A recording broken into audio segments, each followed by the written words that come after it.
Okay, so we've shown how to draw a triangle. Let's consider what we would do to draw a square. Well, I can take basically the same block of code, so I'm just going to take a little copy of this block of code because that makes my life easy. And when I think about how I would draw a square, it's exactly the same kind of code. I need to move and I need to turn, but this time for a square I only need to turn by 90 degrees, so I need to change all those to 90 degrees.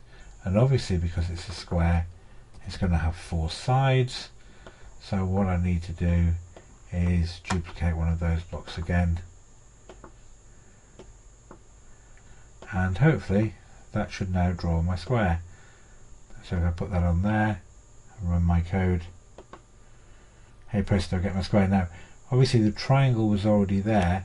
That's because between running each block of code I wasn't clearing the sprite. So what I might do is I might just put another little block here which says when the green flag's clicked I want to clear that block of code, and I also want to draw this. Now we'll run that, see what happens.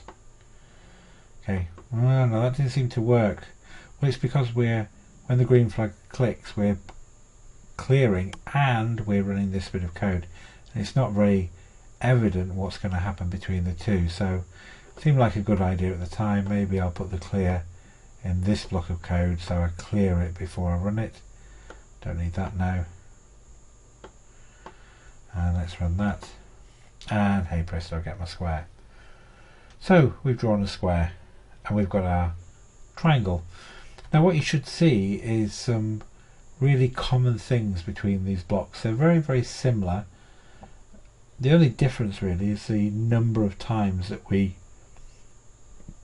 do these commands to move and turn, and the angle through which we turn.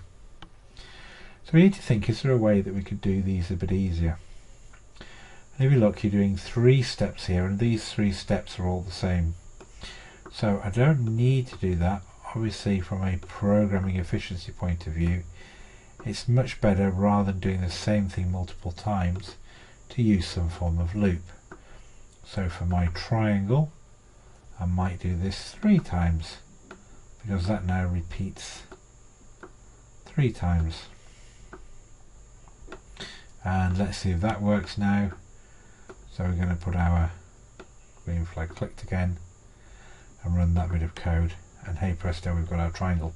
So if that draws our triangle, what do you think we need to do to draw our square? Well, I'm sure you realise we're executing the same commands 4 times here. So I can take those away and again go and get one of my control loops, put that around there and repeat that 4 times. And let's see if that works now. I'm going to put it back on our green flag and run that code, and hey presto. So we've now got a nicer block of code for drawing triangles, and we've got a, well, very similar looking block of code that draws squares.